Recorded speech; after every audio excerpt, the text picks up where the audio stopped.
இட்லி பொடி தாங்க பார்க்க போகிறோம் எப்படி செய்கிறதுன்ட்டு. 3/4 கப்பு வெள்ளை உளுந்து எடுத்துக்கலாம். எல்லாத்தையும் எண்ணெய் இல்லாமல் தான் வறுக்க போகிறோம். அந்த வெள்ளை உளுந்து நல்லா செவக்க வறுத்துக்கலாம். வறுத்ததுக்கப்புறம் பிளேட்டில் கொட்டி வச்சுக்கலாங்க. அதே 3/4 கப்பு கடலைப்பருப்பையும் நல்லா வறுத்துக்கலாங்க. இதுவும் நல்லா செவக்க வறுத்துக்கலாம்.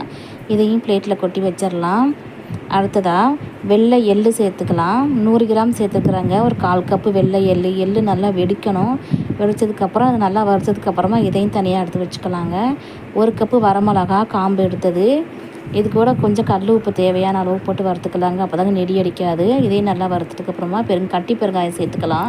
கட்டி பெருங்காயத்தில் கொஞ்சம் எண்ணெய் சேர்த்துட்டு நல்லா முறுமுறுப்பாக வறுத்துக்கலாங்க. கட்டி பெருங்காயம் சேர்த்து பண்ணும்போது தான் இட்லி பொடி டேஸ்ட்டு நல்லா வாசனையாக நல்லா இருக்குங்க. இதையும் நல்லா முறுமுறுப்பாக வறுத்தாச்சு. எல்லாத்தையும் எடுத்து வச்சாச்சு.